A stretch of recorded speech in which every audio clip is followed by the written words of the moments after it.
Brian Holland adjusts his platinum cufflinks for the third time, the motion as precise and controlled as everything else in his meticulously ordered life. The $50,000 charity gala ticket sits on his mahogany desk like an accusation, its elegant script mocking him with promises of an evening celebrating hope and healing, two things that have been strangers to his heart for exactly 5 years, 2 months, and 16 days. Not that he's counting. The rain streaks down the floor-to-ceiling windows of his Manhattan penthouse office, each droplet catching the city lights below like fallen stars. At 38, Brian has built a tech empire worth $2.8 billion, his name spoken in boardrooms from Silicon Valley to Singapore with a mixture of reverence and fear. He's the man who revolutionized data security, who turned impossible into inevitable with nothing more than brilliant coding and ruthless determination. But tonight, as he stares at his reflection in the rain-darkened glass, all he can see is the ghost of who he used to be, a man who once believed love could conquer anything, even his father's iron-fisted control and the weight of family legacy crushing down on his shoulders. His phone buzzes with a text from Maria Sten, his executive assistant, cars waiting downstairs. Remember, this is for the Children's Trauma Recovery Center. Good cause, Mr. Holland. Good cause. If only Maria knew that the very woman who inspired him to care about healing traumatized children, the woman whose heart he destroyed to protect her from his father's wrath, would be there tonight. Michelle Cooper, the interior designer who specialized in creating healing spaces, who had poured her soul into designing that trauma center after their divorce, transforming her own pain into purpose. Brian's fingers trace the edge of his wedding ring finger, bare now for 5 years but still carrying the phantom weight of the platinum band he'd worn for only 18 months. 18 months of the most authentic happiness he'd ever known, followed by 5 years of success that tastes like ash in his mouth. He remembers the last time he saw her, standing in their once shared living room, her warm brown eyes blazing with hurt and fury as his words hung between them like a blade. "I never loved you, Michelle. This marriage was a mistake from the beginning." The lie had tasted like poison on his tongue, but he'd forced it out anyway, watching as it shattered something precious and irreplaceable in her eyes. He'd done it to save her, to protect her family's small business from his father's threats, to spare her from the toxic legacy of Holland family power. But Michelle didn't know that. She couldn't know that. Because if she had fought his father's ultimatum, Harrison Holland would have destroyed everything she loved, just as he'd promised. So Brian had chosen the cruelest kindness he could think of, making her hate him so completely that she'd walk away and build a life free from the poison of his family's influence. It had worked perfectly. Too perfectly. Now, as his driver navigates the rain-slicked streets toward the Plaza Hotel, Brian can't shake the feeling that tonight will change everything. Elena Reeve, the event coordinator and mutual friend who had somehow convinced him to attend, had been suspiciously evasive about the guest list. Her knowing smile when she delivered the invitation personally should have been warning enough. "Some wounds need air to heal, Brian," she'd said, her artistic fingers drumming against his desk. "And some truths have been buried long enough." The Plaza Hotel glows like a beacon against the stormy night, its golden light spilling warmth onto the sidewalk where elegantly dressed guests hurry through the rain. Brian steps from his Tesla, the thunder overhead seeming to echo the sudden hammering of his heart. 5 years of meditation, therapy, and ruthless self-control, and he still isn't prepared for the possibility of seeing her again. The ballroom is a symphony of soft lighting and gentle jazz, crystal chandeliers casting dancing shadows across silk gowns and tailored suits. The charity auction displays line the walls, photographs of children's faces transformed by the healing spaces Michelle designed, their smiles proof that beauty can indeed rise from ashes. Brian accepts a champagne glass from a passing waiter, the crystal cool against his palm. He's scanning the room with practiced efficiency, noting familiar faces from the business world, when time suddenly stops. She's there. Michelle Cooper stands near the auction display, her natural grace evident even from across the crowded room. 5 years have only refined her beauty. The curve of her neck as she leans in to examine a child's artwork, the way her midnight blue gown flows like water around her curves, the familiar gesture of tucking a strand of her dark hair behind her ear when she concentrates. Brian's champagne glass slips from suddenly nerveless fingers, the crystal shattering against the marble floor with a sound that seems to echo through his soul. The ambient noise of conversation and laughter fades to nothing. His carefully constructed world tilts on its axis, 5 years of distance collapsing into a single, breathless moment of recognition. She turns at the sound, her warm brown eyes meeting his across the crowded ballroom, and Brian feels the earth shift beneath his feet. The look that passes between them carries the weight of everything they'd shared and lost. Passionate love letters written in skin and whispered promises, Sunday mornings tangled in Egyptian cotton sheets, the way she used to trace patterns on his chest while planning their future together. Michelle's face goes pale, her hand gripping the edge of the display table as if she needs the support to remain standing. For a heartbeat, Brian sees past the polished professional she's become to the vulnerable woman who used to curl against his chest during thunderstorms, who had trusted him with her dreams and fears until the day he threw that trust back in her face like a weapon. The spell breaks as Elena Reeve appears at his elbow, her knowing smile firmly in place. "Brian, darling, you made it." Elena's voice carries the satisfied tone of a woman whose plans are unfolding exactly as she'd hoped. "I was just telling Michelle that you might be here tonight."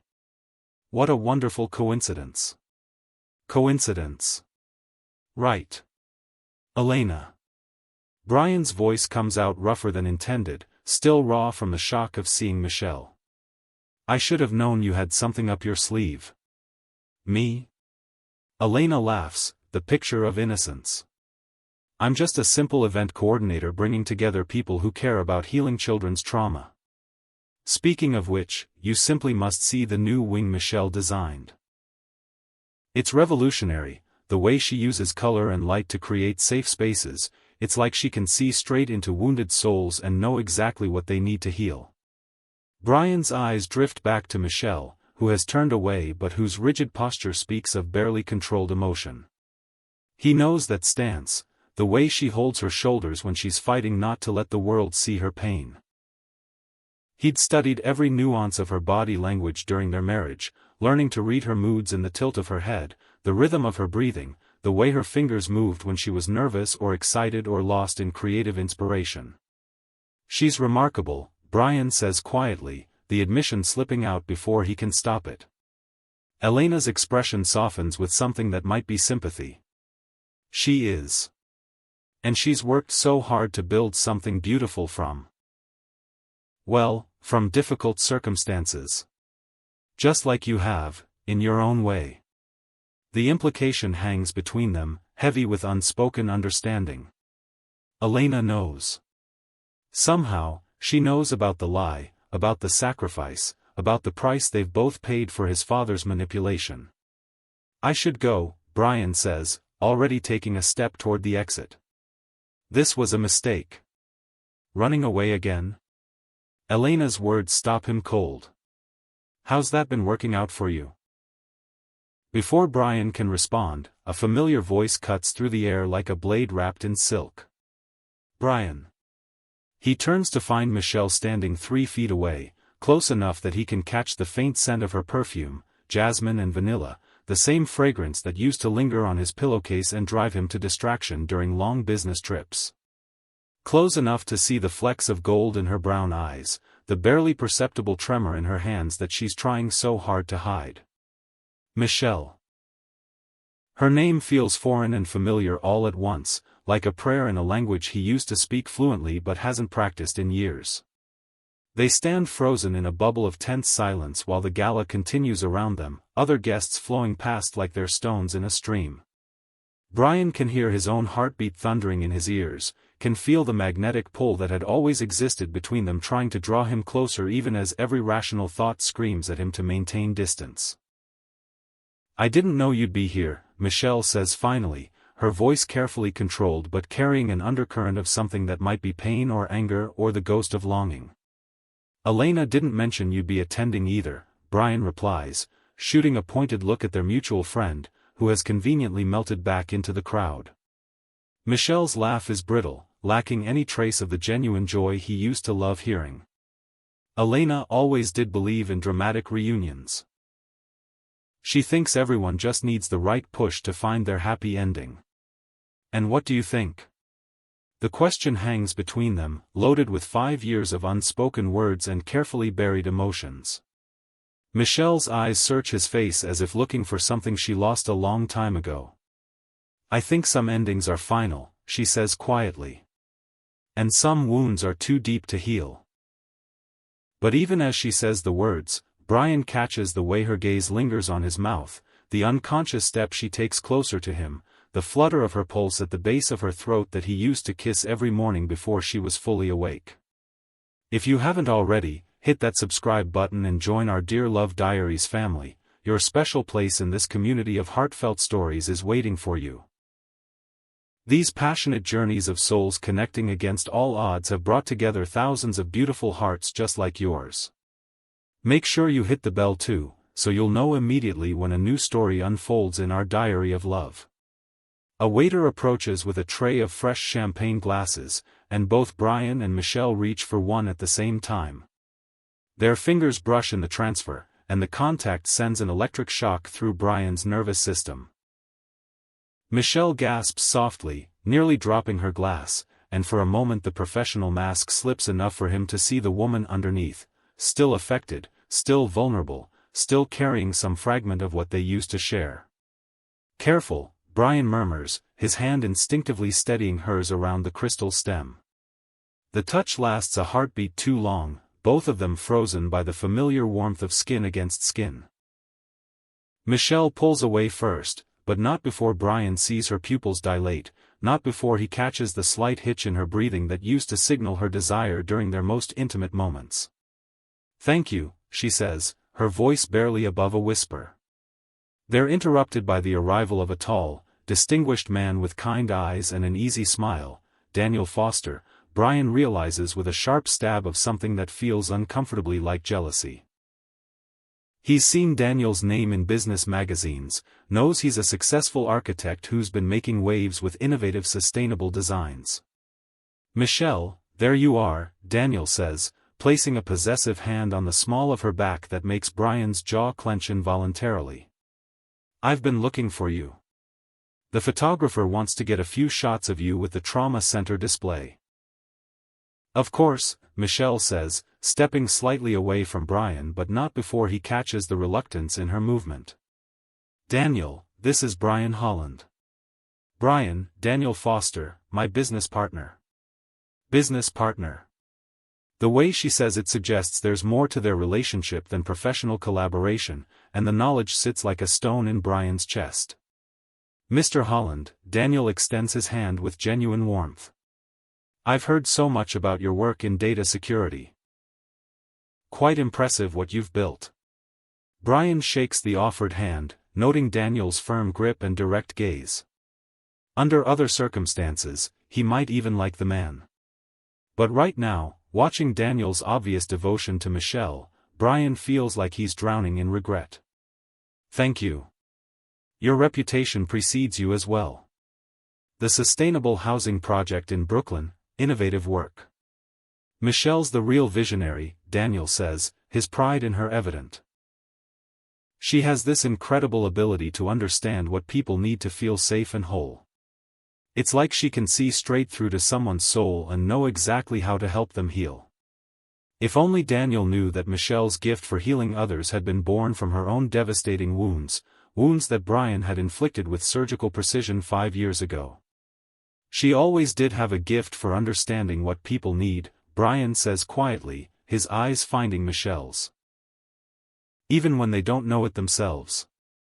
The comment carries layers of meaning that Michelle clearly receives, her cheeks flushing slightly as memories of their most intimate moments flicker between them, the way she used to anticipate his needs, soothe his stress with nothing more than her touch, know exactly when he needed space and when he needed to be held.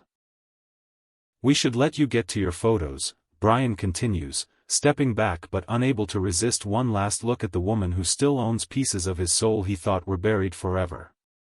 As Daniel guides Michelle toward the photographer, she glances back over her shoulder. For just a moment, her professional composure slips, and Brian sees raw longing in her eyes that mirrors his own. Then she's swept away into the crowd, leaving him standing alone with the ghost of jasmine and vanilla still haunting his senses. That went well. Elena appears at his side again, her tone dry with amusement. Defined well, Brian mutters, draining his champagne in one swallow. You're both still breathing, no one threw a drink, and the attraction between you could power the city grid. I'd call that progress. Brian turns to study Elena's face, noting the satisfied expression she's trying to hide. How long have you been planning this? About as long as you've both been miserable, Elena replies with characteristic directness. 5 years of watching two people who clearly belong together dance around their unfinished business. Someone had to do something. Elena, no, Brian. Listen to me. Her voice takes on a serious tone that cuts through his protests. I was at your wedding. I saw how you looked at each other, how you brought out the best in each other. And I was there afterward, watching you both rebuild your lives on foundations of pain and pride. Don't you think it's time to stop punishing yourselves for whatever happened? Before Brian can respond, the lights dim slightly and a voice over the sound system announces the beginning of the charity presentation. Elena squeezes his arm and disappears into the crowd, leaving him alone with thoughts that feel dangerous and hope that feels even more so. The presentation begins with a video showcasing the trauma center Michelle designed, her voice providing narration about creating spaces where wounded children can feel safe enough to begin healing. Brian finds himself mesmerized not just by the beauty of her work but by the passion in her voice, the way her professional accomplishments have grown from the ashes of their destroyed marriage. She transformed her pain into purpose, just as she'd always had the gift to transform broken things into something beautiful. Just as she'd once transformed him from a man driven by duty and expectation into someone who believed in love's power to change everything. Have you ever felt that electric shock of seeing someone who changed your life forever? Share in the comments how you handled an unexpected reunion with someone from your past. When the presentation ends and the crowd breaks into applause, Brian finds himself clapping not just for the charity but for Michelle's strength, her resilience, her ability to create beauty from trauma. She's standing near the stage, accepting congratulations from other guests, but even from across the room he can see the way her eyes search the crowd. When her gaze finds his, time stops again. The applause fades. The crowd disappears. There's only Michelle, looking at him with an expression he can't quite read, part longing, part fear, part question mark. Then someone bumps into her, and Brian moves without conscious thought, his body responding to 5 years of muscle memory. His hand finds her elbow, steadying her, and suddenly they're standing close enough that he can count her eyelashes, close enough that he can see the rapid flutter of her pulse at her throat. Okay, he asks softly. Michelle nods, but she doesn't step away. Neither does he. They stand frozen in a moment that feels suspended outside of time, awareness crackling between them like electricity before a storm. Brian, she starts to say something, then stops, shaking her head as if to clear it. What? Nothing. I should. Daniel's waiting. But she still doesn't move. And neither does he. The space between them thrums with unfinished sentences and unresolved longing, with the ghost of everything they used to be and the shadow of everything they might have become if pride and fear and family obligations hadn't torn them apart. Finally, reluctantly, Michelle steps back. But not before Brian catches her unconscious intake of breath when he whispers her name, not before he sees the goosebumps rise on her arms despite the warmth of the ballroom. Some things, apparently, time cannot touch. Some connections run too deep to be severed by lies or distance or the careful construction of new lives built on old ruins. As Michelle rejoins Daniel and the crowd swirls around them, Brian remains frozen in place, his world tilted off its axis by a single evening's worth of glances and almost touches and the devastating realization that 5 years of success and distance have done nothing to diminish the pull between them. If anything, seeing her again has only proven what he spent 5 years trying to deny. Michelle Cooper is still the other half of his soul, the woman who owns his heart even though she doesn't know it, the love he sacrificed to save her but could never truly let go. And tonight, standing in a ballroom full of strangers while thunder rolls overhead, Brian Holland allows himself to wonder for the first time in 5 years, what if there was another way? Chapter 2.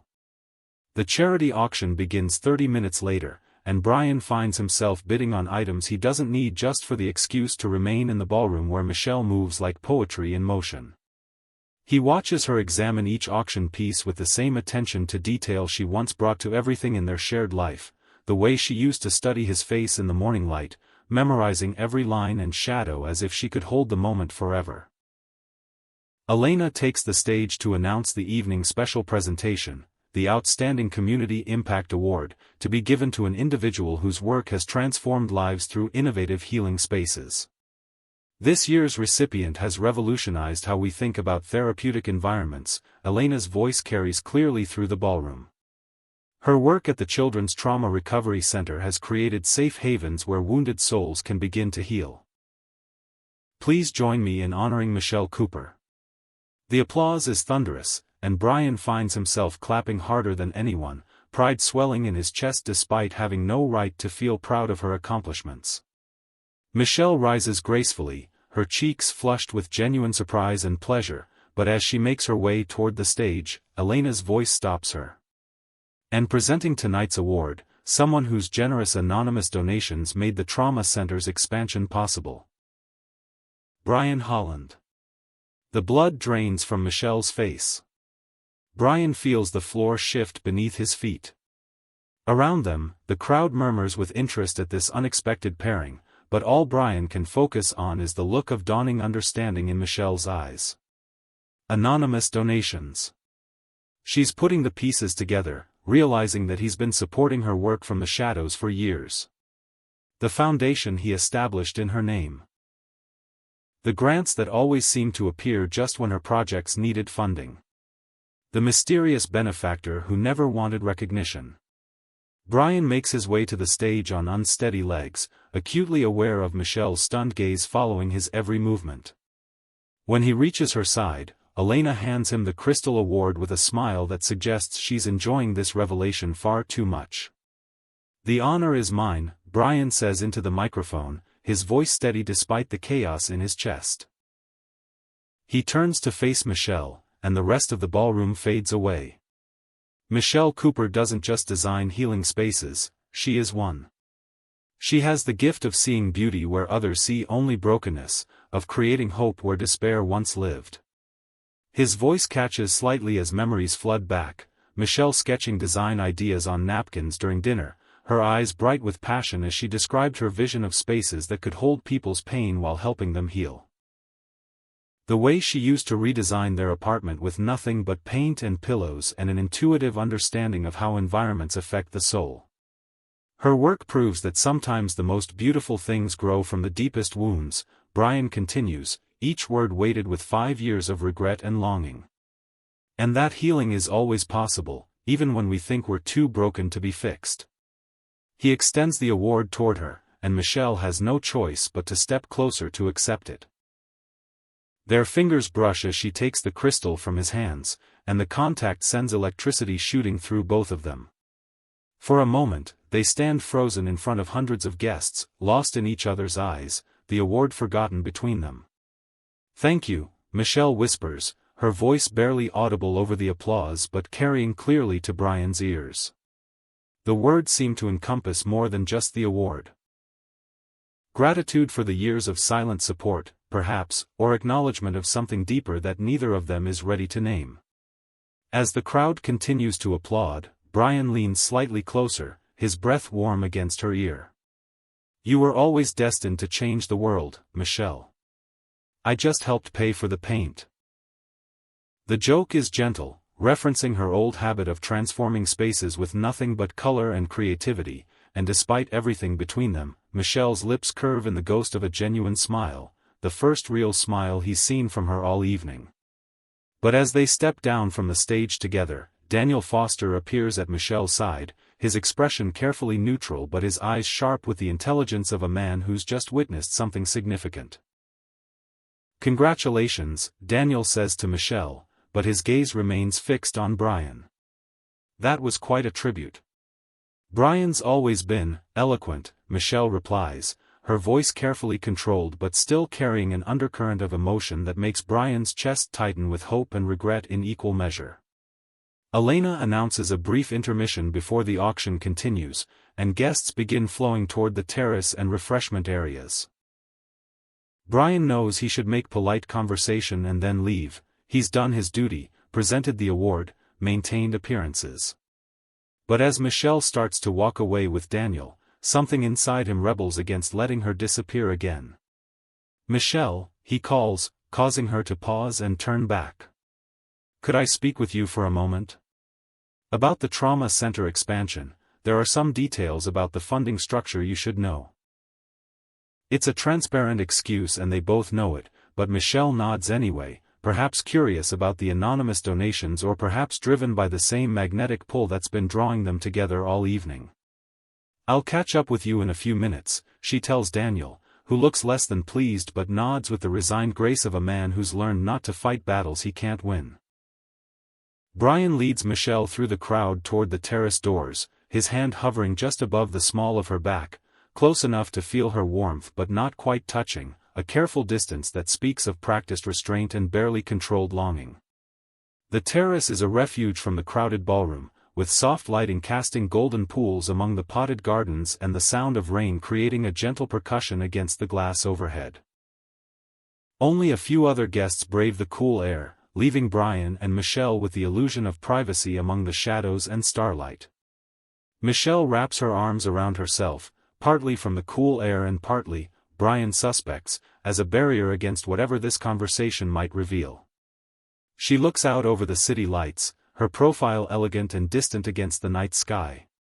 "How long?" she asks quietly. "How long what? How long have you been supporting my work? The anonymous donations, the grants that always appeared just when I needed them, how long have you been my mysterious benefactor?" Brian leans against the terrace railing, maintaining careful distance even though every instinct screams at him to close the space between them. "Since about 6 months after our divorce was finalized." Michelle turns to face him fully, her eyes wide with a mixture of shock and something that might be hurt. 5 years? You've been watching me for 5 years? Not watching, Brian corrects quickly. Supporting. There's a difference. I never interfered, never tried to contact you. I just made sure you had the resources to build what you wanted to build. Why? The simple question carries the weight of everything between them. Why support her after destroying their marriage? Why care about her success after claiming he never loved her? Why maintain any connection at all when he'd been the one to sever it so completely? Brian is quiet for a long moment, the rain and distant traffic the only sounds between them. When he speaks, his voice is raw with honesty he hasn't allowed himself in years. "Because watching you transform your pain into purpose was the most beautiful thing I'd ever seen. Because your gift for healing deserved to reach as many people as possible. Because even if I couldn't be part of your life anymore, I could still believe in your dreams." Michelle's breath catches audibly. "Brian." "And because I never stopped," he cuts himself off abruptly, the words too dangerous to speak aloud.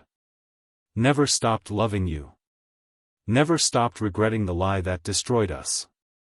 Never stopped hoping that someday you might forgive me, even though you don't know what there is to forgive. Never stopped what?"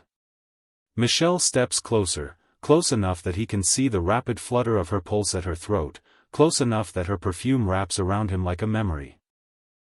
"Never stopped believing that you were capable of anything," Brian finishes, the half-truth and whole lie tasting bitter on his tongue.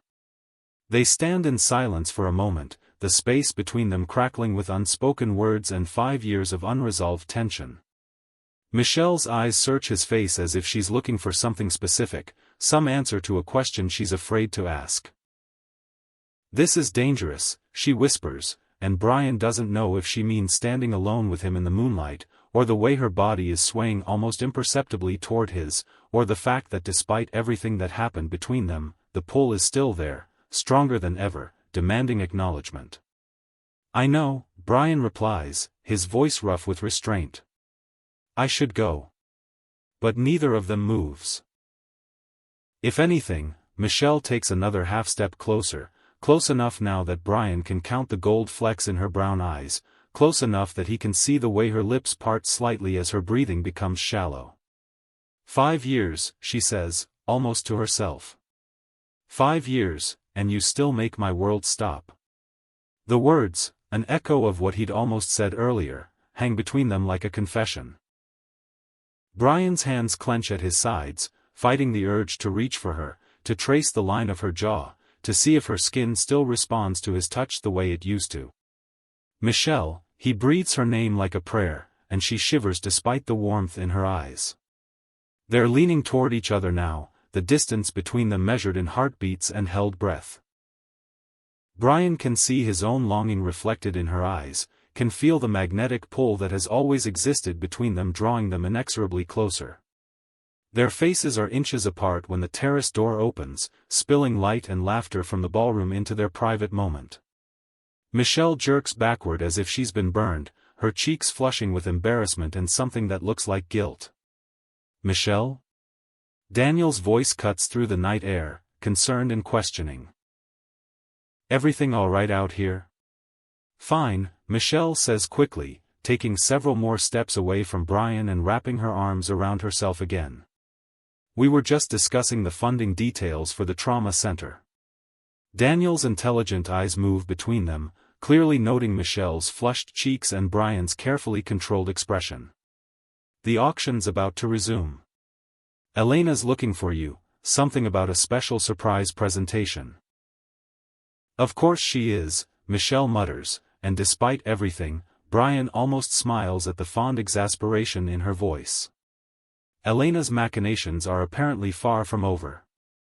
As they walk back toward the ballroom, Brian falls into step beside Michelle while Daniel takes her other side. The contrast is stark, Daniel's easy familiarity with her, the way he naturally takes her hand to guide her through the crowd, versus Brian's careful distance and stolen glances. But Brian doesn't miss the way Michelle's eyes find his in the crowd throughout the rest of the evening. He doesn't miss how she startles slightly whenever their paths cross, or how her voice catches almost imperceptibly when she has to speak his name during polite conversation with other guests. Most tellingly, he doesn't miss how she keeps touching the crystal award, her fingers tracing its edges as if she's trying to hold on to something more than just recognition for her professional accomplishments. The auction continues for another hour, with Brian bidding on and winning a week-long stay at a healing retreat center in Costa Rica, another one of Michelle's projects, he realizes when Elena announces the details with barely concealed satisfaction. The irony isn't lost on him. He's just purchased a week at a place designed to help people heal from trauma, when his own deepest wound involves the woman who designed it. As the evening winds down and guests begin to filter out into the rainy night, Brian knows he should leave. The smart thing, the safe thing, would be to disappear back into his carefully constructed life and pretend this evening never happened. Instead, he finds himself hovering near the coat check, watching as Michelle says goodbye to colleagues and accepts congratulations on her award. Daniel remains at her side, attentive and clearly smitten, and Brian feels that sharp stab of jealousy again. Daniel Foster represents everything Brian had tried to be for Michelle but couldn't: stable, uncomplicated, free from the toxic legacy of family manipulation and impossible choices. Daniel probably tells Michelle he loves her without reservation. He probably sleeps peacefully beside her without nightmares about the roads not taken. The thought makes Brian's chest tighten with something that feels dangerously close to despair. Having second thoughts about leaving? Elena appears beside him, her knowing smile firmly in place. Having first thoughts about staying, Brian admits. Which is exactly why I should go. Elena studies his face with the perceptiveness that made her such a successful event coordinator. You know, the trauma center is always looking for volunteers. Michelle mentioned just last week that they could use someone with tech expertise to upgrade their security systems. Brian turns to stare at her. You're unbelievable. I'm determined, Elena corrects. There's a difference. You two have unfinished business, Brian. Tonight proved that. The question is, are you going to keep running from it, or are you finally going to do something about it? Before Brian can respond, Michelle appears at their side, her coat draped over her arm and her expression carefully neutral. Elena, thank you for everything tonight. The gala was beautiful, and the award. She holds up the crystal, her fingers still tracing its edges. It means more than you know. I'm so glad, Elena says warmly. And I hope you'll consider what we discussed earlier about the security system upgrade. I really think Brian would be perfect for the project. Michelle's eyes widen slightly as she processes the implication, then narrow as she realizes Elena's continuing machinations. Elena, what? It's a legitimate need. The center handles sensitive information about traumatized children. You need the best security available. And Brian's company is the best. Michelle looks between them, clearly torn between professional necessity and personal caution. We'd have to discuss terms. Scope of work. Timeline. Of course, Brian says quietly. Completely professional. No strings attached. The phrase, no strings attached, hangs between them with painful irony, given the invisible threads that still bind them together despite 5 years of distance and carefully constructed new lives. I'll think about it, Michelle says finally, and Brian nods, recognizing the careful neutrality in her tone even as he catches the way her eyes linger on his face. Daniel joins them, having finished his own round of goodbyes, and slides his arm around Michelle's waist with casual familiarity that makes Brian's jaw clench. Ready to go? Daniel asks, and Michelle nods, though Brian doesn't miss the reluctance in her movement. As they walk toward the exit, Brian falls into step beside them, the three of them creating an awkward triangle of unresolved tension. At the coat check, Brian finds himself standing close enough to Michelle to catch her perfume again, close enough to hear the slight hitch in her breathing when their eyes meet in the mirror. Good night, Brian, Michelle says softly as Daniel helps her into her coat. Thank you for supporting my work all these years. It means more than you know. Thank you for creating something beautiful from the pain, Brian replies, and they both know he's talking about more than just her professional accomplishments. As Michelle and Daniel disappear into the rainy night, Brian remains standing in the plaza's elegant lobby, Elena beside him with her satisfied smile intact. So, Elena says conversationally. How badly did tonight mess up your carefully ordered life? Brian thinks about the question seriously. 5 hours ago, he'd been a man who had successfully buried his past and built a future on foundations of regret and resignation. Now, he's a man who's remembered what it feels like to be truly alive, even if that aliveness comes wrapped in longing and impossibility. Completely, he admits. Good, Elena says with obvious satisfaction. Completely messed up is exactly where you need to be. Now you just have to decide what you're going to do about it. As Brian's driver navigates the rain-slicked streets back to his penthouse, he can't stop thinking about the moment on the terrace when Michelle had sworn this was dangerous, when they'd stood inches apart with 5 years of unfinished business crackling between them like electricity before a storm. Dangerous. She'd been right about that. But as Brian stares out at the city lights blurring past his window, he realizes that the most dangerous thing of all might be continuing to live half a life, forever haunted by what he'd sacrificed to protect her. Chapter 3. 3 days pass before Michelle calls. Brian is in his office reviewing quarterly reports when Maria buzzes through with barely concealed excitement. Mr. Holland? I have Michelle Cooper on line 1. She says it's about a potential consulting project. Brian's heart stops, then resumes beating at double time. Put her through. Brian?" Michelle's voice carries clearly through the phone, professional but with an undercurrent of something that might be nervousness. "I hope I'm not interrupting anything important." "Nothing more important than this," Brian says, then mentally kicks himself for the revealing honesty. "I mean, I'm always available to discuss new projects." There's a pause, filled with the weight of everything they're not saying. Then Michelle's voice, carefully controlled, "Elena wasn't wrong about the trauma center needing updated security. We've had some incidents.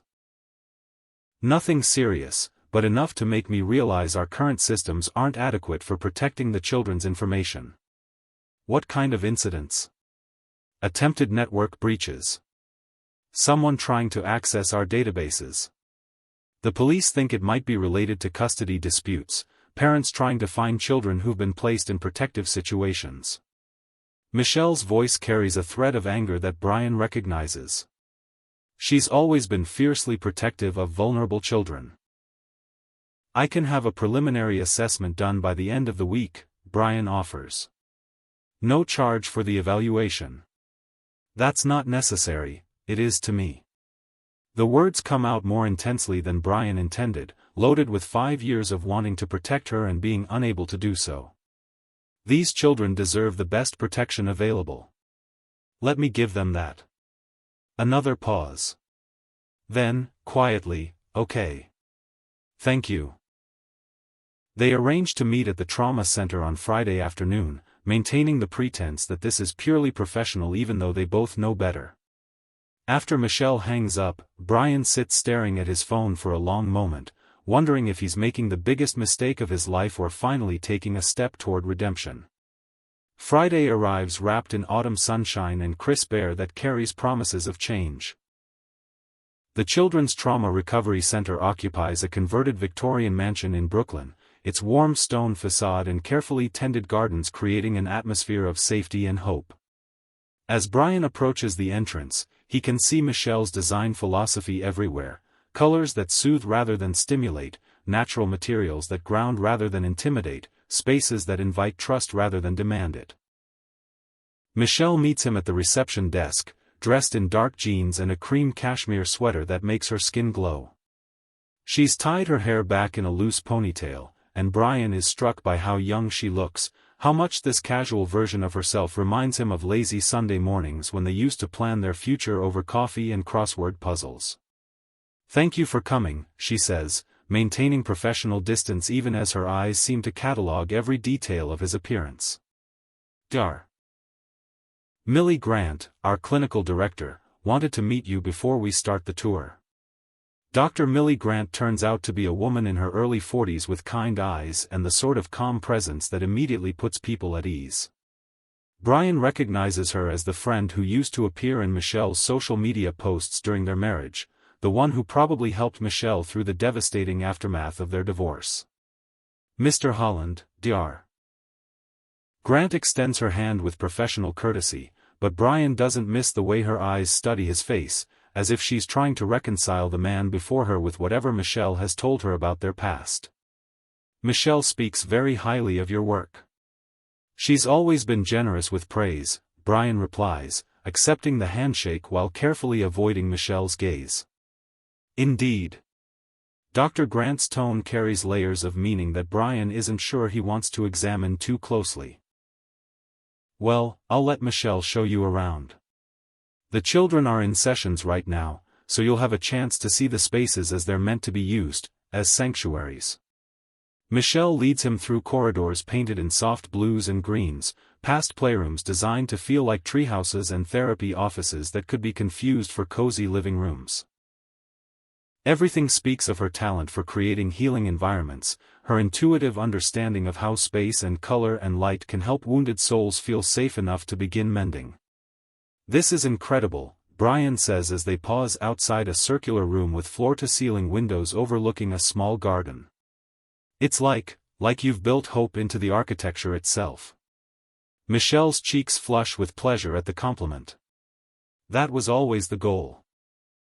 When you're dealing with children who've had their trust shattered, the environment becomes part of the therapy. Every detail has to whisper, "You're safe here." They continue the tour, with Michelle explaining her design choices and Brian asking intelligent questions about traffic flow and privacy needs. It's almost like old times. The way they used to collaborate on projects, Michelle's creativity balanced by Brian's analytical mind, both of them building something better together than either could create alone. But beneath the professional discussion runs an undercurrent of awareness that grows stronger with each shared glance, each moment when they have to squeeze past each other in narrow hallways, each time Michelle's hand brushes his as she points out architectural details. In the main computer lab, Brian examines the current security setup with growing concern. The systems are adequate for a small nonprofit but woefully insufficient for protecting sensitive information about traumatized children. This needs a complete overhaul, he says, making notes on his tablet. Not just software upgrades, hardware, network architecture, backup systems, everything. How extensive are we talking? Michelle asks, and Brian can hear the worry in her voice. Trauma centers run on tight budgets, major security upgrades probably aren't in their financial plans. 6 weeks of work, minimum. Full system replacement. Brian pauses, then makes a decision that he knows his accountants will question but his heart demands. I'll do it at cost. No profit margin, just materials and labor. Michelle stares at him. Brian, you can't, that would be hundreds of thousands of dollars in lost revenue. Some things are more important than revenue. He meets her eyes directly, letting her see the sincerity behind the offer. These children's safety is one of them. For a moment, Michelle's professional composure slips, and Brian sees the woman underneath, moved by his gesture, confused by his motives, fighting against the pull of old emotions she thought she'd successfully buried. Why? She asks quietly. Why do you care so much about my work, about these children? After everything that happened between us, why does any of this matter to you? It's the question Brian has been dreading and hoping for in equal measure. The question that demands honesty he's not sure he's brave enough to give. Because, he says carefully, watching you build something beautiful from your pain has been the only light in my life for 5 years. Because these children deserve every protection I can give them. And because maybe helping you achieve your dreams is the only good thing I can do with the success I built on the ashes of ours. The confession hangs between them in the quiet computer lab, heavy with implications neither of them is ready to fully examine. Michelle's eyes fill with tears. She quickly blinks away, and for a moment, Brian thinks she might reach for him. Instead, she steps back, wrapping her arms around herself in that defensive gesture he knows so well. We should finish the tour, she says, her voice carefully controlled but shaking slightly. There are a few more areas you need to see. They spend another hour examining security vulnerabilities and discussing implementation timelines, both of them working hard to maintain professional distance even as the emotional tension builds between them. When they finally return to the reception area, the sun is setting through the tall windows, casting golden light across Michelle's hair and making her look like something from a Renaissance painting. I'll have a detailed proposal to you by Monday, Brian says, shouldering his laptop bag and trying not to notice how the late afternoon light makes Michelle's eyes look like warm honey. Thank you, Michelle replies. For all of this. I know it's more than you need to do. It's exactly what I need to do, Brian corrects quietly, and they both understand that he's talking about more than just computer security. As Brian reaches for the door, Michelle's voice stops him. Brian? Would you like to get coffee? There's something I need to ask you, and I'd rather not do it here. Every rational thought in Brian's head screams that coffee is a terrible idea, that spending more time alone with Michelle will only make everything more complicated. But the hope in her voice, the uncertainty that suggests she's as affected by this afternoon as he is, makes the choice for him. I'd like that, he says simply. They drive separately to a small cafe in Park Slope, the kind of intimate space with exposed brick walls and mismatched furniture that Michelle has always preferred. She orders her usual, a cappuccino with an extra shot, and Brian marvels that he still remembers such details about her preferences.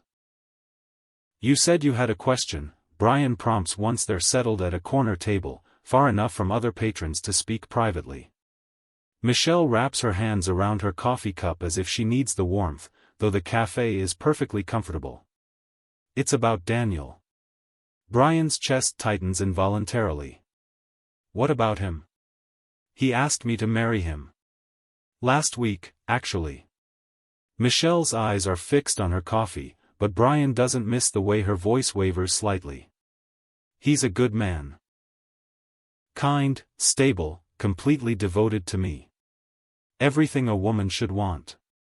The words hit Brian like physical blows. Daniel proposed. Of course he did. Any man lucky enough to have Michelle in his life would want to make that permanent. The fact that she's telling Brian about it, though, suggests complications.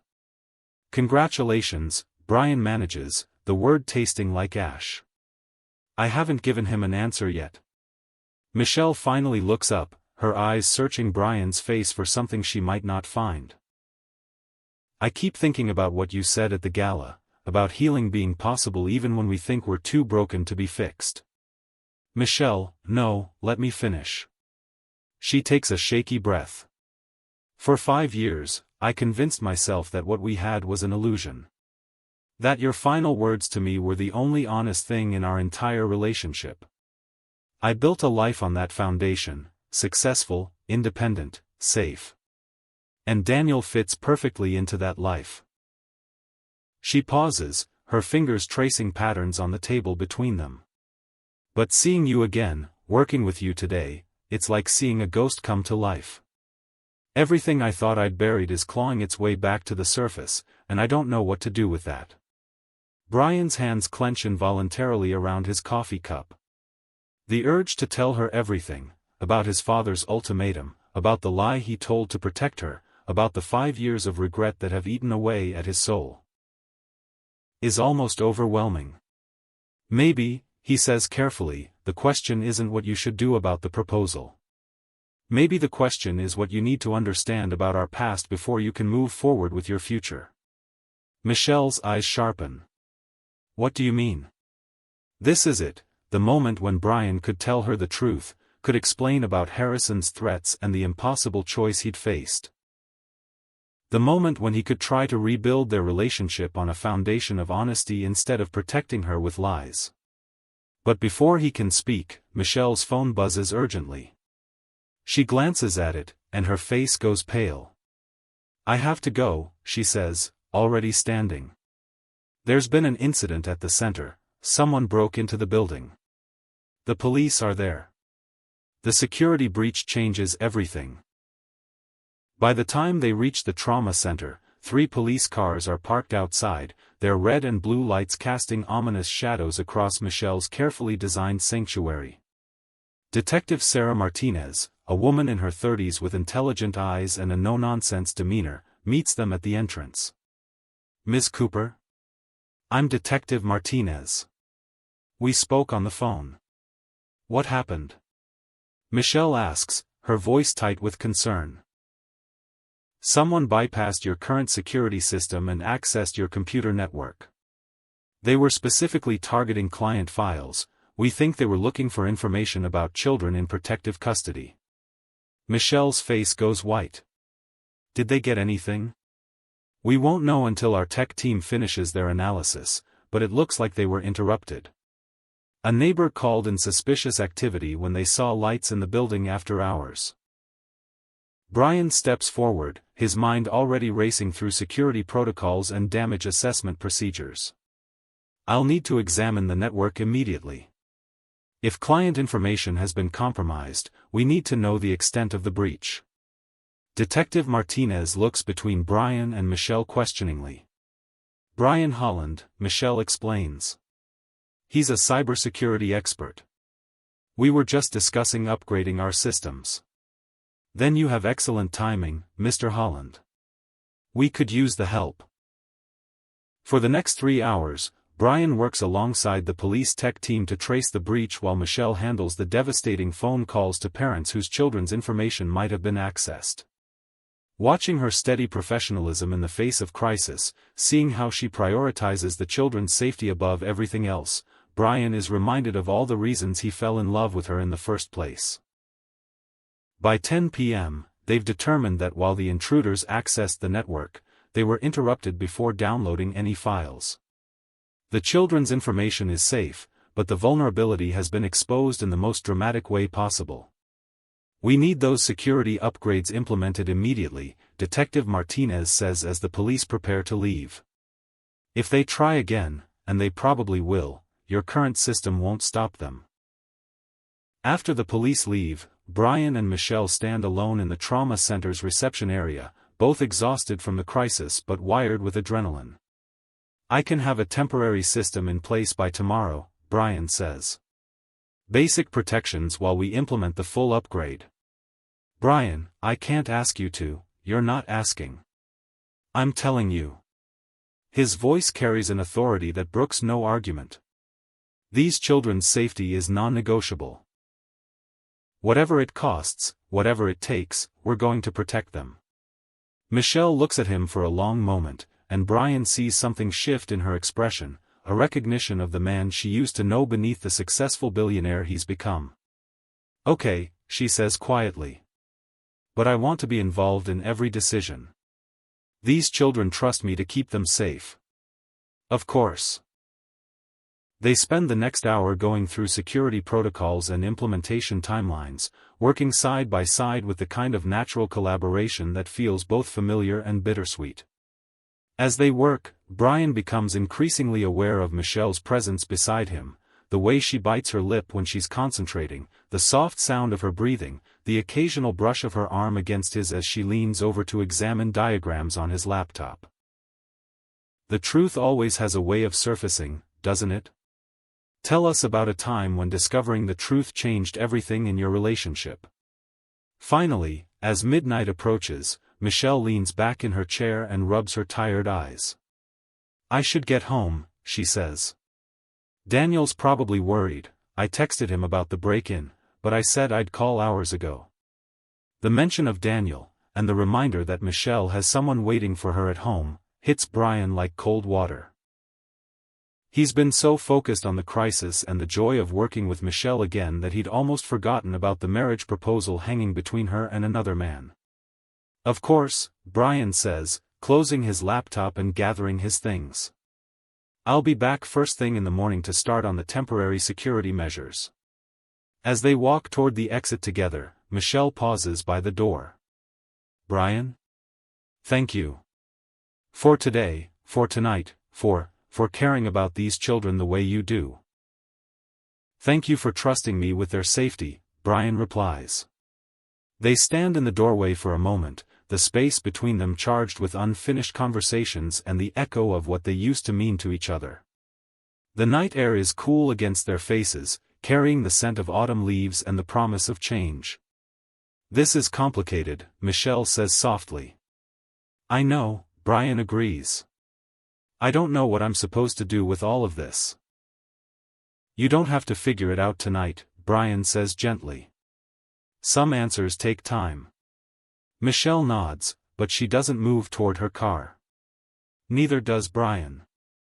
They remain suspended in the moment, both knowing that once they drive away in separate directions, they'll have to face the reality of their complicated situation, Michelle's pending marriage proposal, Brian's buried secrets, and the undeniable truth that 5 years have done nothing to diminish the connection between them.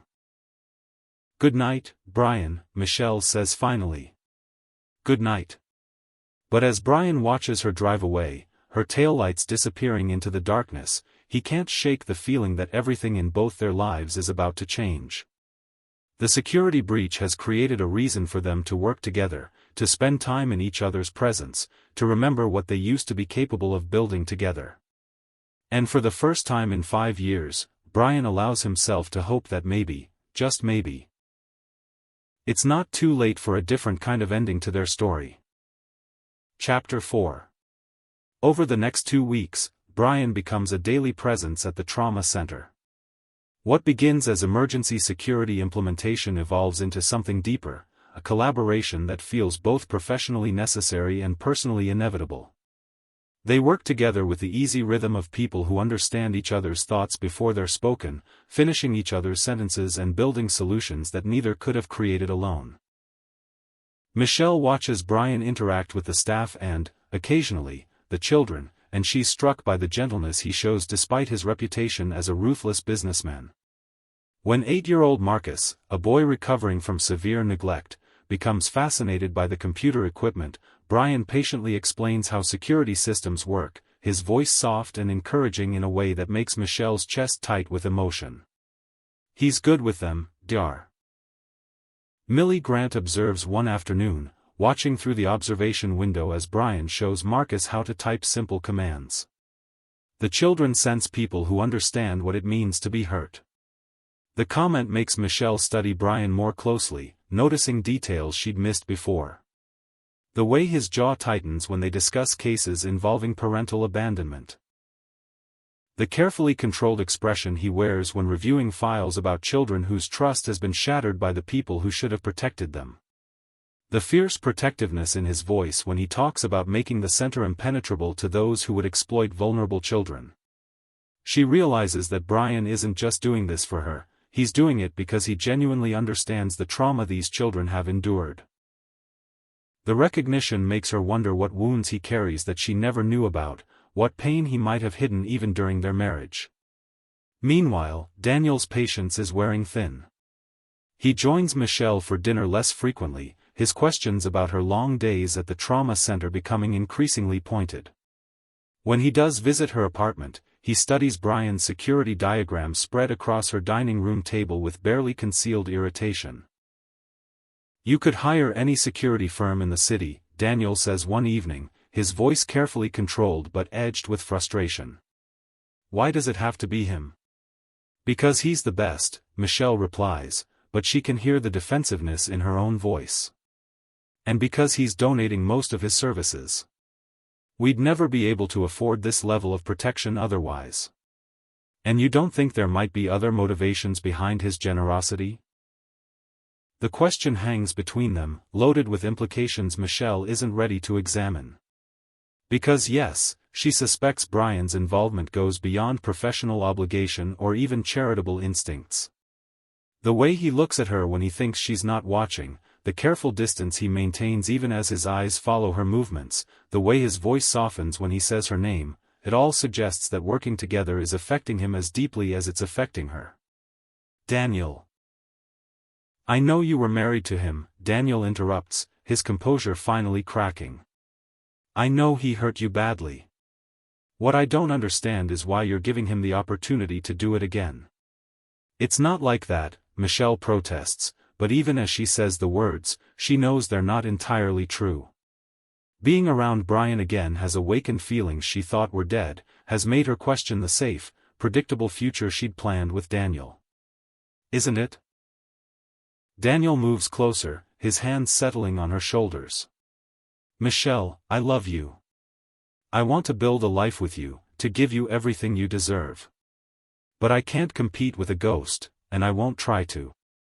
His words are gentle but final, and Michelle realizes he's asking her to choose. Not just about the marriage proposal, but about what kind of future she wants.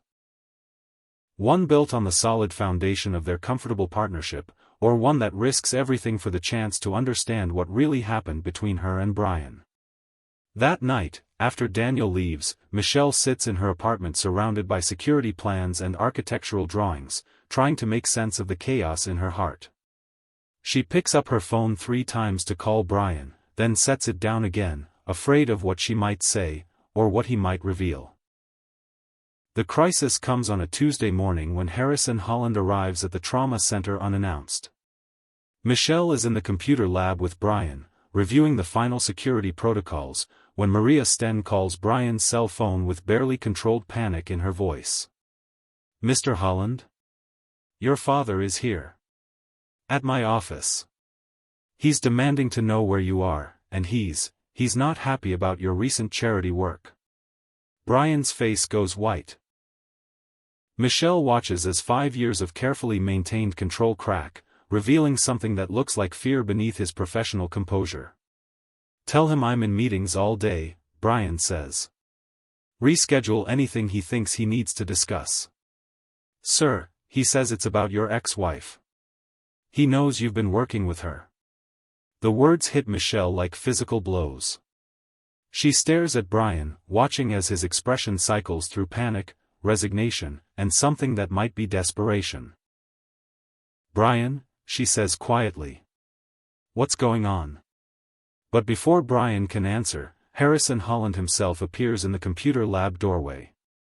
He's a tall man in his 70s with silver hair and Brian's gray eyes, but where Brian's gaze can be warm, Harrison's is cold as winter steel. He surveys the room, taking in Michelle's presence, the security equipment, the obvious collaboration between his son and the woman he'd ordered out of their lives 5 years ago, and his face hardens with fury. So it's true, Harrison says, his voice carrying the kind of authority that's used to being obeyed without question. You're throwing away everything we built for this distraction. Father, Brian steps protectively between Harrison and Michelle, his voice deadly quiet. This is neither the time nor the place. Isn't it? Harrison's gaze moves to Michelle, assessing her like a threat to be neutralized. Miss Cooper, isn't it? I thought we had an understanding about your place in my son's life. Michelle feels the world tilt around her. Understanding? What understanding? She looks between Brian and his father, seeing guilt in Brian's expression and satisfaction in Harrison's, and pieces begin clicking together in her mind like puzzle fragments forming a devastating picture.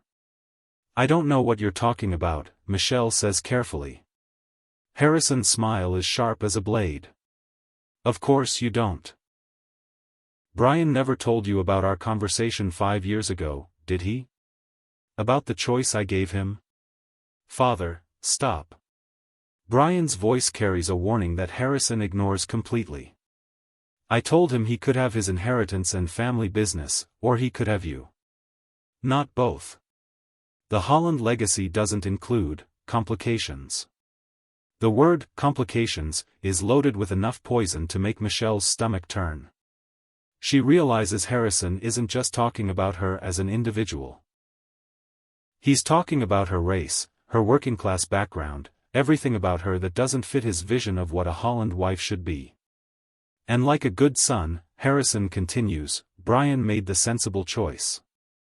Though I see he's forgotten the lesson and needs a reminder. Michelle's world fractures around her. She stares at Brian, watching as the color drains from his face, watching as 5 years of carefully constructed lies crumble in the space between one heartbeat and the next. Is it true? She whispers. Brian's silence is answer enough. The lie, Michelle continues, her voice growing stronger with fury and understanding. When you said you never loved me, was that part of his ultimatum? Michelle, answer me. The words tear from her throat with 5 years of buried pain. Did you destroy our marriage because he threatened to disinherit you? It wasn't about the money, Brian says desperately. It was never about the money. Then what? Brian glances at his father, who's watching the scene unfold with cold satisfaction, then back at Michelle. When he speaks, his voice is broken with regret. He threatened your family's business. Your parents' store, their livelihood, he said he'd destroy everything they'd built if I didn't end our marriage. I couldn't let him hurt you that way. The confession hangs in the air like a bomb that's already exploded. Michelle feels the ground shift beneath her feet as 5 years of carefully constructed understanding crumbles into dust. You lied to me, she breathes. You made me believe you never loved me, that our entire marriage was a mistake, because he threatened my parents? I was protecting you, protecting me. Michelle's voice rises with incredulous fury. You were protecting me by destroying my ability to trust anyone? By making me question every moment of happiness we shared? By letting me build a life on the foundation of believing I was fundamentally unlovable? Brian flinches as if she struck him.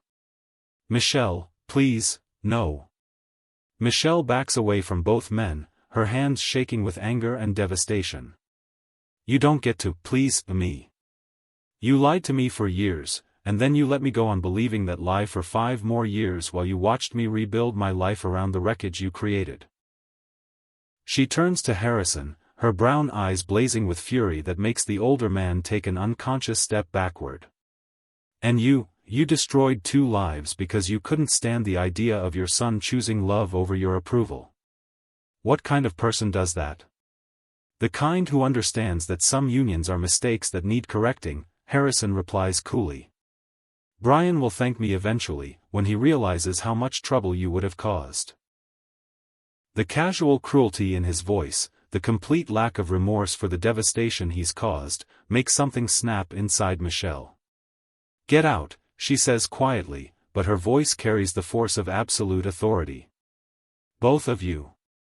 Get out of my center, away from these children, and don't come back." "Michelle," Brian starts. "I said get out." Michelle's voice echoes through the computer lab. "I trusted you with these children's safety, and you've been lying to me every day for 2 weeks. How can I trust anything about you now?" The pain in her voice cuts through Brian like a physical wound. He takes a step toward her, then stops when she backs away further. "I know you're angry." Michelle laughs, but there's no humor in the sound. "I'm devastated. 5 years, Brian. 5 years of thinking I wasn't worth fighting for, of believing that everything we shared was an illusion. Do you have any idea what that did to me?" Brian's face crumbles with anguish. I thought you'd be better off without me. Without the poison of my family's influence." "That wasn't your choice to make," Michelle says, tears finally spilling down her cheeks. "You should have trusted me enough to let me decide what I could handle. You should have loved me enough to fight for us instead of taking the coward's way out." The word coward hits Brian like a physical blow. Because she's right. He had been a coward, choosing the safe path of protecting her from a distance rather than the brave path of fighting alongside her. "I was 26 years old," Brian says desperately. "I didn't know how to fight him." You thought wrong," Michelle interrupts. "And now you need to leave. Both of you. Before I call security and have you removed." Harrison moves toward the door, his expression satisfied despite the explosive confrontation. "Come along, Brian. You've done enough damage here." But Brian doesn't move. He stands frozen in the computer lab, staring at Michelle as if memorizing her face, as if trying to find words that might undo 5 years of lies and pain. "I never stopped loving you," he says quietly. "Every day for 5 years, I've regretted the choice I made. Every success felt hollow because you weren't there to share it. Every moment of happiness felt stolen because I'd given up the right to real joy when I let you go." Michelle's tears flow harder, but her voice remains steady. "Then you should have told me the truth. You should have come to me years ago and trusted me with the real story. Instead, you let me build my entire adult life on a foundation of lies." I know, and I'm sorry. Sorry isn't enough." Michelle wipes her tears away with the back of her hand. "Sorry doesn't give me back 5 years of my life.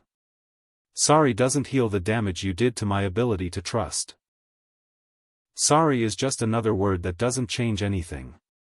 Brian nods slowly, finally understanding that his revelation has come too late, that the truth can sometimes be more destructive than the lie when it arrives years too late. "What about the security system?" he asks quietly. "The children still need protection." "I'll hire another firm," Michelle says. "One that doesn't come with emotional baggage and family drama." Brian flinches again, but he nods. "I'll transfer all the work we've done. Make sure the transition is seamless." "Thank you." The formal politeness in her voice is somehow worse than anger would have been. It suggests that Michelle has already moved past him emotionally, has already begun the process of cutting him out of her life again. As Brian follows his father toward the exit, he pauses in the doorway and looks back one last time. Michelle has turned away from him, staring out the window at the garden she designed, her shoulders rigid with pain and determination. "For what it's worth," Brian says softly, "you deserved better than the choice I made. You deserved a man brave enough to fight for you instead of one who tried to protect you by pushing you away." Michelle doesn't turn around, doesn't acknowledge his words, but Brian sees her shoulders tremble slightly before she regains control. Then he's gone, leaving Michelle alone in the computer lab surrounded by the evidence of their 2 weeks of collaboration and the ruins of everything she thought she knew about their past. 2 hours later, Dr. Millie Grant finds Michelle still sitting in the same spot, staring out at the garden with tears dried on her cheeks and an expression of profound exhaustion. "Honey," Millie says gently, settling into the chair beside her. "Talk to me." So Michelle does. She tells Millie everything. About Harrison's ultimatum, about Brian's lie, about 5 years of building her life around the belief that she hadn't been worth fighting for. She talks until her voice is raw, until she's cried out all the tears she has, until the sun is setting through the windows and casting long shadows across the room. "What are you going to do?" Millie asks when Michelle finally falls silent. "I don't know," Michelle admits. "For 5 years, I've known exactly who I was. The woman who survived being abandoned by the love of her life, who built something beautiful from the ashes. Now I find out that was all based on a lie, and I don't know who I'm supposed to be." "You're supposed to be whoever you choose to be," Millie says gently. "The truth doesn't change what you've accomplished, Michelle. It doesn't diminish the life you've built or the strength you've shown. If anything, knowing what you survived. Knowing that you took that devastating lie and transformed it into purpose, that makes you even more remarkable." Michelle considers this, turning the idea over in her mind like a smooth stone. "What about Daniel?" she asks. "He's been patient, understanding, everything a good partner should be. Don't I owe him an answer about the proposal?" "You owe him honesty," Millie replies. "About where your heart really is and what you really want your future to look like." That night, Michelle calls Daniel and asks him to come over. When he arrives, she can see in his face that he already knows what she's going to say. "It's him, isn't it?" Daniel asks, settling on her couch with the resigned grace of a man who's been expecting this conversation. "It's not that simple," Michelle says. "I found out today that everything I believed about why our marriage ended was a lie. He didn't leave me because he didn't love me. He left because his father threatened my family if he didn't." Daniel absorbs this information with the kind of analytical mind that made him a successful architect.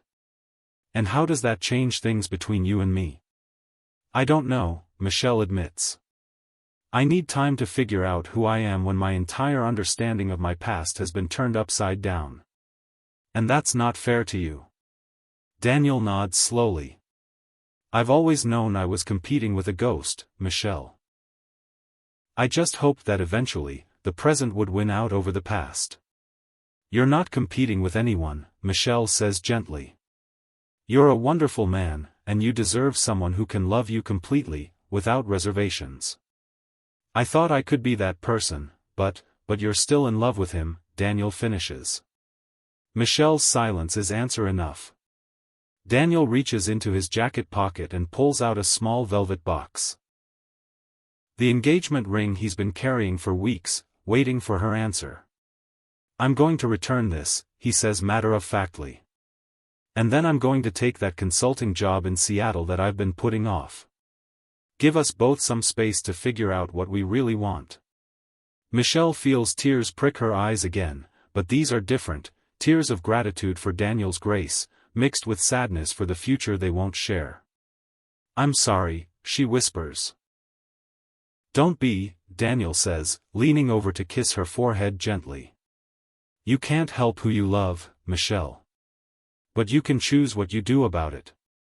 After Daniel leaves, Michelle sits alone in her apartment, surrounded by the life she's built over the past 5 years. Everything looks the same, but something fundamental has shifted. The foundation of pain and abandonment that she'd built her strength upon has cracked, revealing a different truth beneath.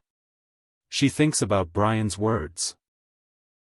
About regretting his choice every day, about success feeling hollow without her to share it.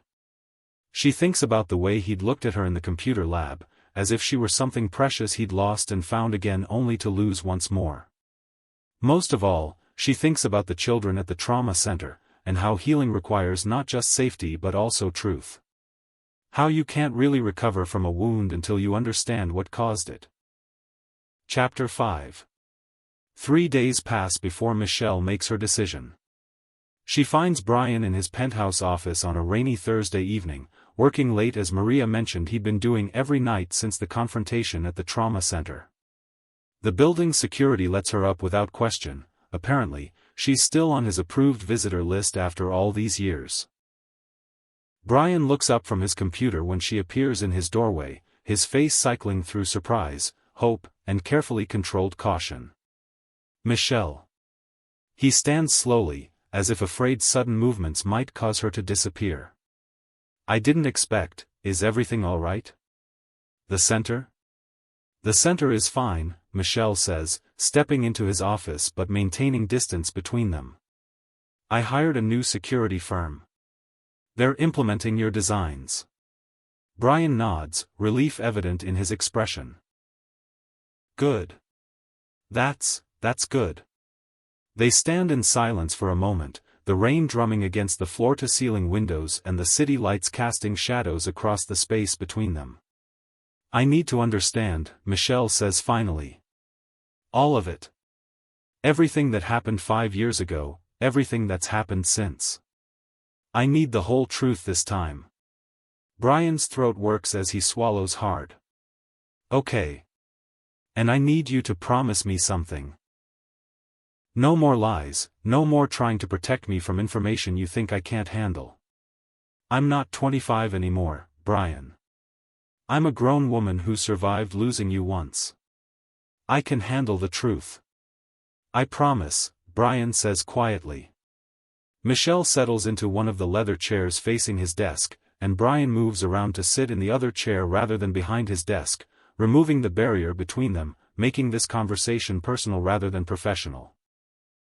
Start from the beginning, Michelle says. Tell me about your father's ultimatum.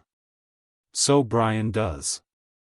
He tells her about Harrison's fury when he announced their engagement, about the threats against her family's business, about the investigator Harrison hired to find leverage against her parents.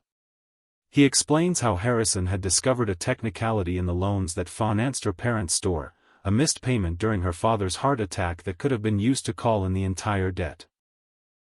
He had the power to destroy them financially, Brian says, his voice raw with remembered helplessness. Your father's health was already fragile. Losing the store, facing bankruptcy, it could have killed him. Michelle listens without interruption, her face carefully controlled as she processes information that recontextualizes her entire understanding of their past. So you chose to save my family by destroying our marriage, she says when he finishes. I thought if I made you hate me enough, you'd move on. Build a life without me. Be happy. Brian's laugh is bitter. I was 26 and arrogant enough to think I could control the outcome, minimize the damage. And the anonymous donations to my work? Guilt, Brian admits. And love. I couldn't be part of your life, but I could support your dreams from a distance. It was selfish, really, it made me feel like I was still connected to you somehow. Michelle is quiet for a long moment, staring out at the rain-soaked city while she processes everything he's told her. I understand why you made the choice you did, she says finally. I even understand the impossible position your father put you in. What I don't understand is why you never told me. Why you let me spend 5 years thinking I wasn't worth fighting for. Because I was a coward, Brian says simply. Because telling you the truth would have meant admitting that I'd failed you, that I'd chosen what I thought was the safe path instead of trusting in what we had together. And because your father was right about one thing, our marriage would have brought complications into your life that you've been able to avoid by staying away from me. Brian looks at her sharply. What do you mean? I mean that Harrison Holland isn't wrong about me being different from what your family expected. I'm not from your world, Brian. I don't come with the right pedigree or connections. Marrying me would have meant dealing with his disapproval for the rest of your life. I don't care about his disapproval, Brian says fiercely. I never cared about his expectations or his vision of what my life should look like. But you cared enough to sacrifice our marriage to avoid confronting him directly. The accusation hangs between them, sharp and accurate. Brian can't deny it because it's true. He had taken the path that avoided direct confrontation with his father's prejudices, had chosen protection over partnership. You're right, he admits. I was a coward then. I let his bigotry and manipulation drive my choices instead of standing up to him. And now? Brian meets her eyes directly. Now I'd burn down everything I've built before I'd let anyone, including my father, dictate who I can love. The words carry a conviction that makes Michelle's heart race, but she forces herself to remain calm, to think clearly despite the emotion charging the air between them. What about the business? Your inheritance? If you cut ties with your father, what happens to everything you've worked for? The company is legally mine now, has been for 3 years. My father has advisory input, but he can't take it away from me. Brian's voice carries a strength that wasn't there 5 years ago. As for his personal fortune, I don't need it. I've built my own success. But it would still mean losing your family. I lost my family the day I chose his approval over your love, Brian says quietly. Everything since then has just been going through the motions. Michelle absorbs this, recognizing the truth in his words. She'd seen the loneliness in his eyes at the gala, the way success had failed to fill the hole left by their destroyed marriage. There's something else, she says. Daniel proposed to me. Last week. Brian's face goes carefully blank. I see. I turned him down. Today, actually. After I realized that I can't build a future with someone else while I'm still carrying unfinished business from my past. Hope flickers in Brian's eyes, quickly suppressed. What does that mean? Michelle stands and moves to the window, looking out at the city lights blurred by rain. It means I need to know something, and I need you to answer honestly. Anything. If we tried again, if we found a way to rebuild what we lost, would you be able to handle the complications? Your father's ongoing disapproval, the social pressures, the way some people will always see our relationship through the lens of race and class differences? Brian joins her at the window, standing close enough that she can feel the warmth radiating from his body. Michelle, I've spent 5 years learning who I am without you. I've built a successful company, accumulated more wealth than I could spend in a lifetime, earned the respect of everyone in my industry. And none of it means anything compared to 5 minutes of what we used to have together. He turns to face her fully, his gray eyes intense with conviction. I don't care what my father thinks. I don't care what society thinks. I don't care about anything except the chance to prove to you that I've learned from my mistakes, that I'm brave enough now to fight for us instead of trying to protect you from my own cowardice. The confession hangs between them, raw and honest in a way that their earlier relationship, despite its passion, had never quite achieved. They'd been young before, in love but naive about the forces that could tear them apart. Now they're older, scarred by experience but also strengthened by it. I'm scared, Michelle admits. I'm scared of trusting you again, of letting myself believe this could work, of opening my heart to someone who's already destroyed it once. I know, Brian says gently. I'm scared too. Scared that I've ruined any chance we might have had, scared that you'll never be able to forgive me for the choice I made. They stand in silence for a moment, both staring out at the storm raging beyond the windows, both wrestling with the terrifying possibility of second chances. What would this look like? Michelle asks finally. If we tried? Honest, Brian says immediately. Completely honest, about everything. No more protecting each other from difficult truths. No more making decisions for each other without consultation. And your father? Will have to accept that I'm not the son he tried to mold me into. That I choose love over legacy, partnership over approval. Brian's voice carries a determination that convinces Michelle he means every word. This won't be easy, Michelle warns. I'm not the same woman I was 5 years ago. I'm more independent now, more guarded. It's going to take time for me to trust you again. I have time, Brian says simply. I have all the time in the world, if that's what you need. Michelle turns away from the window to study his face, looking for any sign of the uncertainty or fear that had driven his decisions 5 years ago. Instead, she sees a man who's learned to own his choices, who's willing to fight for what matters even when the fight is difficult. I want to try, she says quietly. But slowly. Carefully. With complete honesty between us this time. The smile that spreads across Brian's face is like sunrise after the longest night. Slowly, he agrees. Carefully. Honestly. And if your father tries to interfere again? Then he'll discover exactly how much I've changed in 5 years.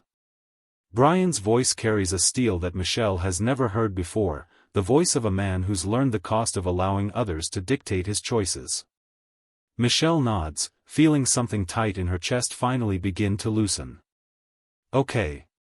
Then let's see what we can build together. They don't touch, not yet. They're both too aware of the fragility of this new beginning, too careful to rush what needs time to develop. But they stand together at the window, watching the storm rage outside while something precious and tentative takes root between them. 6 months later, Michelle stands in the same garden where Brian first proposed 7 years ago, but this time everything is different. The trauma center's grand reopening celebration is in full swing around them, but they've stolen a moment of privacy among the roses and moonlight. The new security system is working perfectly, Michelle says, her hand resting in Brian's as they walk along the garden path. No attempted breaches in 4 months. Good, Brian replies, squeezing her fingers gently. Though I still think we should add another layer of encryption to the client files. Michelle laughs. You say that about everything. I'm starting to think you use cybersecurity as foreplay. Is it working? Brian asks with a grin that makes her heart skip. Maybe, Michelle admits, then grows more serious. Brian, there's something I need to tell you. Brian stops walking, his expression immediately concerned. What is it? I've been thinking about us, about what we're building together. Michelle takes a deep breath. And I've realized that I don't just trust you again. I'm in love with you again. Completely, terrifyingly, no reservations in love with you. The words hang in the garden air between them, honest and vulnerable in a way that would have been impossible 6 months ago. Michelle, Brian's voice is rough with emotion. I never stopped being in love with you. Not for a single day in 5 years. I know, Michelle says. And that's what makes this possible. The fact that you loved me enough to sacrifice your own happiness for what you thought was my safety. It was the wrong choice, but it came from the right place. Brian lifts their joined hands to his lips, pressing a gentle kiss to her knuckles. What are you saying? I'm saying that I'm ready.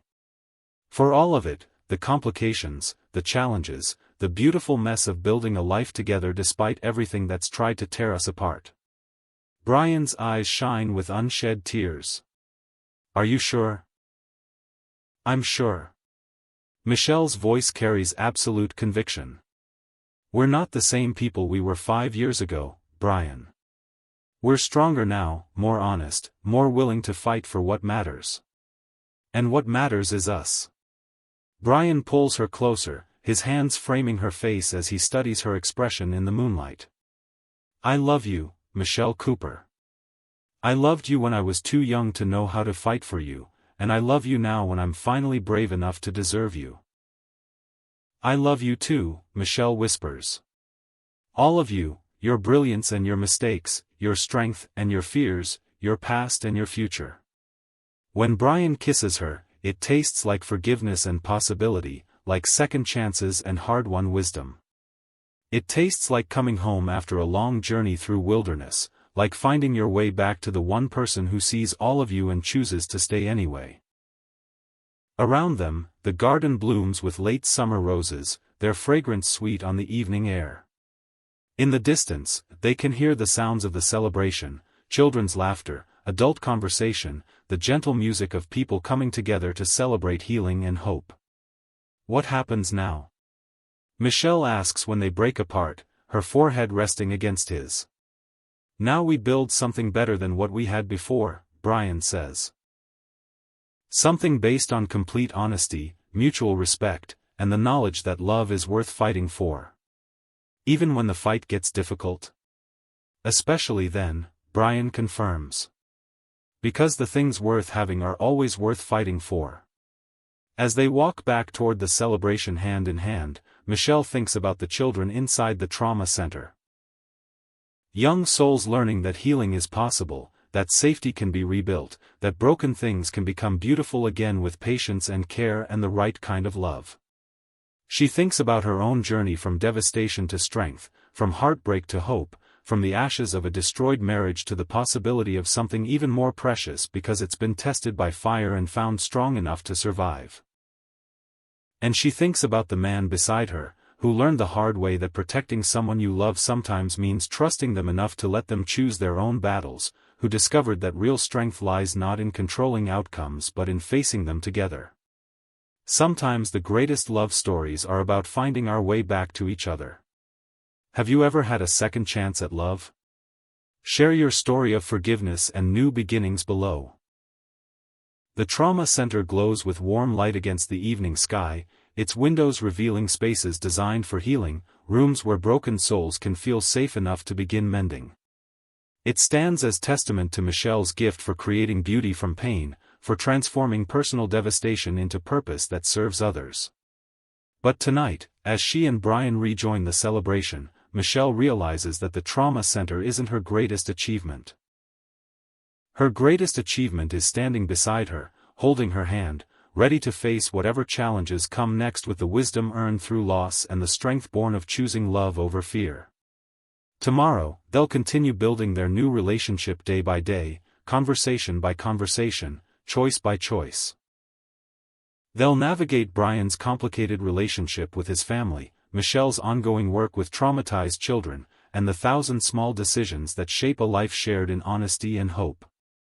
They'll face Harrison Holland's continued disapproval with united strength, secure in the knowledge that their love has survived worse storms than his prejudice can create. They'll handle the curiosity and speculation of friends and colleagues with grace, understanding that their relationship belongs to them alone. Most importantly, they'll wake up each morning and choose each other again, not because they have to but because they want to, not because love is easy but because it's worth the effort required to nurture and protect it. As the evening winds down and guests begin to leave, Elena Reeve approaches them with the satisfied smile of a woman whose plans have unfolded exactly as she hoped. So, Elena says conversationally, how badly did tonight mess up your carefully ordered lives? Michelle and Brian exchange a look that carries 6 months of rebuilding trust, countless conversations about fears and dreams, and the quiet joy of falling in love again with someone you thought you'd lost forever. Completely, they say in unison, then laugh at their synchronized response. Good, Elena says with obvious satisfaction. Completely messed up is exactly where love should leave you, breathless, grateful, and ready to risk everything for the chance to build something beautiful together. As the last guests depart and the trauma center settles into peaceful quiet, Michelle and Brian stand together in the garden where their story began, where it nearly ended, and where it's beginning again with the wisdom that comes from surviving loss and choosing hope anyway. The future stretches before them, uncertain but no longer frightening, challenging but no longer impossible. They have each other, they have honesty, and they have the hard-won knowledge that they all love. The kind that lasts, isn't about avoiding storms but about learning to dance in the rain together. And in the garden where roses bloom despite thorns, where beauty grows from earth that's been broken and tended with care, Michelle and Brian Holland begin to write the next chapter of their love story, one honest word, one brave choice, one shared heartbeat at a time.